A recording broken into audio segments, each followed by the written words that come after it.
गर्दिश में हूँ आसमान का तारा हूँ आवारा हूँ. Өзінің кино санаты менен әлемге танылған Хиндистан дүнияға Радж Капурдай ұлы инсанды берді.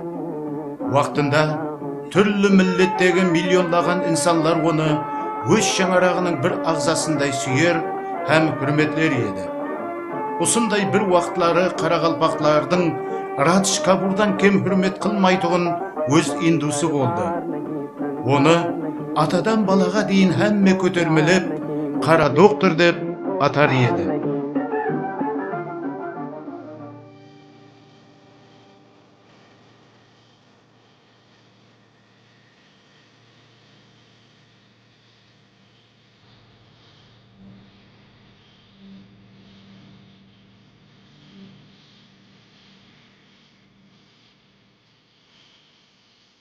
Тедя Синг Хиндистанның Людиана деп аталған кішкене бір ауылында қамбағал шаңырақта дүнияға келді. Егер тағдир оның өмірін астан кестен етіп жібермегенде, бәлкім ол да атасы сияқлы қамбағал диқаннан артып ешкім болмас па еді, кім біліпті. Тедя 14 жаста толғанда ауылға оба кеселі тарады. Әке шешесі дәсіліпкілерден болып, ұсы кеселдің құрбаны болды. Ауыл босап қалған жоғыл қардайған атасын тасылап, еш жаққа кете қалмады.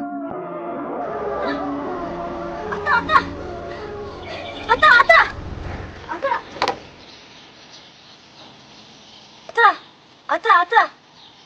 Балам, бұл ауру бүкіл ауылды шалмады. Менің де пайпанам olacak. Ата, ондай деме, ата. Ата, ондай деп айтпа, ата. Жылама балам. Бұл кесел сенің көз жасыңды көрмейді. Сен еле жазсаң, өмірден үмітің бар. Мына дауасыз кеселге шапылмастан бұрын басыңды алып кет, балам. Кет. Ата, қайқа кетемен, ата. Білмедім. Басың ауған жаққа кет. Елді сағынсаң, кеселді тарқаған соң кетерсің. Мені қайғырма. Жылама, балам. Жылама. Ben өзім келінлерімнің, кемпірімнің балаларының қасына бараман. Sen жасап ал, балам. Мен разы болсын десең, sen бұл жерден тезірек кет. Tezlik ket balam, ket. Ata. Onday deme, ata. Ata, onday deme aytma, ata. Ata.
Кішкене Тедяның белгілі барар жері жоқ еді. Дүсмали посқылыққа ұшыраған ол дәсіліп Қытайға, соң Россия империясына өтіп, күн көру үшін әр қилы жұмысларда істеді.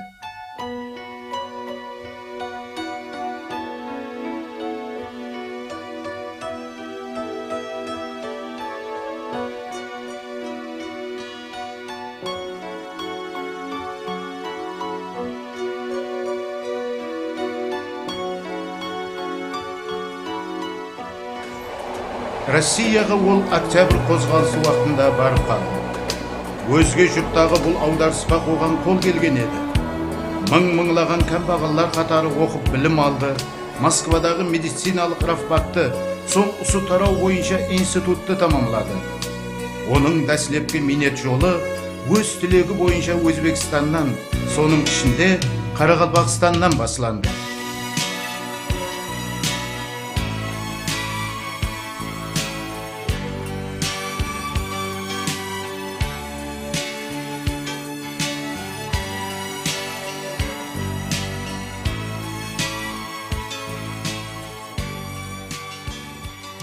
Karadolu demektin mənisi bu milleti Endus jigit Singh familiyası, Singh adı Tedya. 1934 yıl Moskvadagi 2. meditsina institutunu bitkirib kelib, bulay endi adamlar araştırma deymiz go. Soyuz Minzarov sen qayerga barasan dese men Endusman, magan jildi gerek, magan O'zbekistonga jiber deydi. Ana so 35 yıldan keşege 72 yılga şegem sürde isledi. 69 yılı pensiyaga шығып еді, 60-ға шығып. Өзі 1899 жылы Индияның арқа штаты Людиана деген ауылында туылған. Әні содан іследім, 19 жыл бірге іслесім, 72 жылы 6-ма 8-ма ұмтырып декабрда қайтыс болды. Өзіміз мұра шоша қойымшылар жерледік. Өзіміздің кәдектіп барып, әмеміз бардық, аты қарызы көп бардық, жерледік. Енді сондағы істеген біздің халқымызға көп минет етті. Минеті жайы бар, үйі бар. Сол 53-тен кешегі 72 жылға жең өлгенше бірге болдық. Бірге іслестік. Қарызы халқына көп жәрдем берді. Түрлі сүзек кеселігі, мұра қотыр кеселігі, адамдарда болатын еді таз кеселігі, көздің кеселігі, травма деген кеселіктер болатын еді. Одан басқа сынған еттенілерді сондай жақсы салатын еді. Сүзек кеселігін, безгек кеселін, таз кеселігін, тағы мұра балдар арасында шығатын қызылша дейді, кор дейді мұра медицинада. Сол кеселіктерді емледі. Өлімшілікті азайтты қолынан келген. Ол вақытта врачтарымыз жеткіліксіз. Бір районға бір врачтан, екі врачтан артық болмаған. Қазір har кеселік бойынша бір врач, Құдайға шүкір жетісті ғой жергілікті адамдар. Сол вақытта Қарадұрдан баса акушер гинекологам жоқ, хирургам жоқ, терапевтам жоқ. Бәрі бола берді.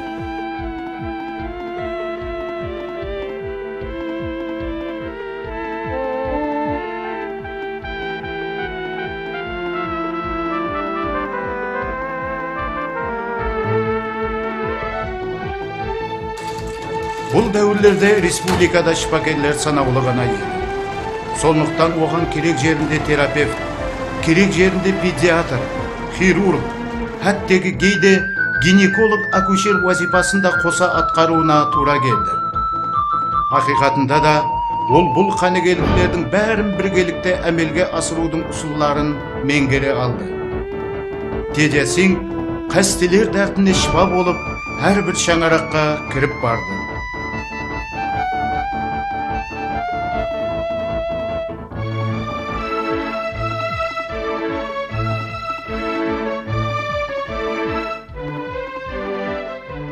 Менің бірінші рет армияға кетуіме себеп болған сол Қарадұғдыр.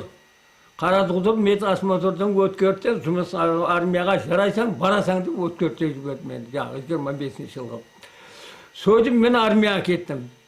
Армиядан келгеннен кейін бір күні 50 жылы армиядан келген соң мен жұмыс таба алмай қалдым. Сөйтіп Дұғдырханаға завхоз болып өттім. Больницаға. Больницаға завхоз болып барсам, Қарадұғдыр отыр кабинетте. Сосын Тедя Сингh дедім. Sen баяғыда мені армияға жібермен 40 жыл келдім ғой, аман дедім. Неужели деді жаңағы. Неужели демес, мен неужели емес, мен сол адамым дедім. Сен дедім, мен 25 жылға жазып дедім, армияға жібермедім дедім. Аман келдім дедім. Қалайсаң, жақсымысаң, сонымен барыс келіп қатынасам жасадық Арқантай. Әні Қарадұғдырмай сондан басылап істес болдық, тап 65 жылы дейін. Мен гастрит болып ауырдым сонда 53 жылы. Жаңа Қарадұғдырдың сол уақытындағы маған биыл берген рецебі өзінің. Алой, өсіп тұрған алойдың, жас алойды машинкеден өткеріп сығып 200 грамм суын ал деді. Соған 200 грамм сары май қос деді, сиырдың сары майы, күйдірілген майдан деді. 200 грамм май айында алынған миоттан қос деді, балдан. Соған 100 грамм спирт қос деді. Сол төртеуін деді, бір хапте былға деді. Сол бір хапта былғап болып, соның сейінен кейін шайғасқымен күніне 3 мәртебе. Болмаса азанда сен жұмысқа кетіп қалып, түсте іше алмай қалсаң, азанда кеште іше бер деді. Сөйтіп барлығын қосып, соны бір хаптаға дейін былғастырып, ішіп, сондан гастритін тауып болды. Қараөзек халқының біреуі есабында жасады ол. Сүйердің жергілікті халқындай болып жасады. Халыққа сондай арасынан сіңіп кеткен оның. Халық жақсы көретін еді оны, хақиқаттан жақсы көретін еді.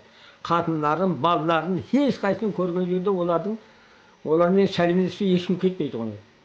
Теде Синг өзінің барлық өмірін Қарақалпақ медицинасын рауажландыруға арнады. Ол Оразымбет Қалмұратов, Рейітназар Бабаназаров сияқлы өз замандастары менен кеңдей абырой һәм hürmetке лайық болды.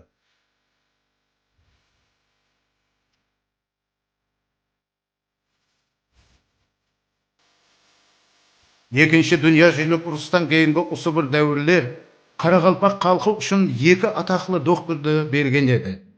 Олардың бірі қанатлы хирург атанған Оразымбет Қалмұратов болса, екіншісі қара доктор Теде Синг еді.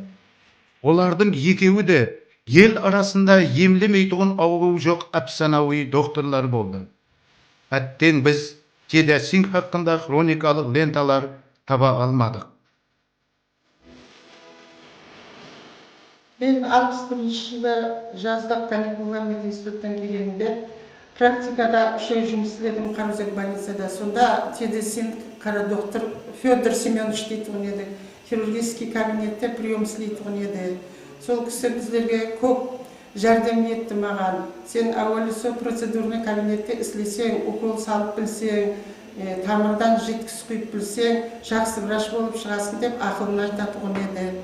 8 ай бірге істестік больницада. Больница бар еді 70 койкылық. Сөйтіп майдың ішінде 5 койкылық роддом ашып берді біздерге.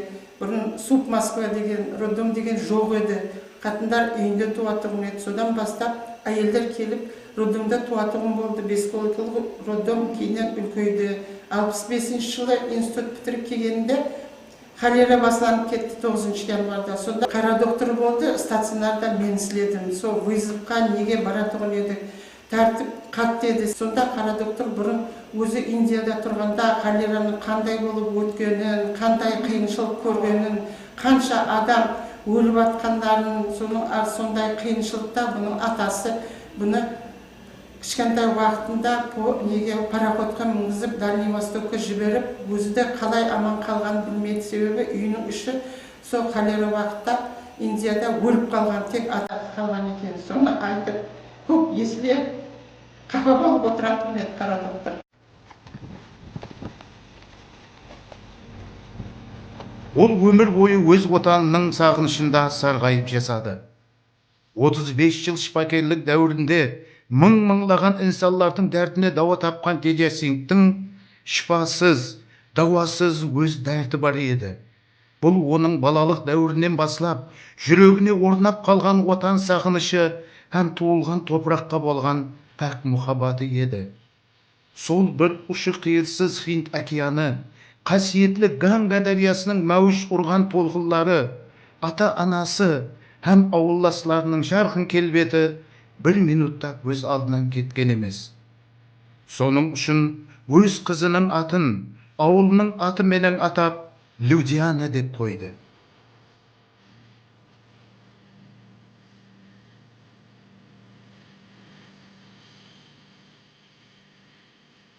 Әттен ол бүгінгі қаресіздік заманына дейін жетіп келе алмады. Лекін ол өзі білген һәм оны көрген мың-мыңлаған инсанлар жүрегінде өшпес із қалдырып кетті.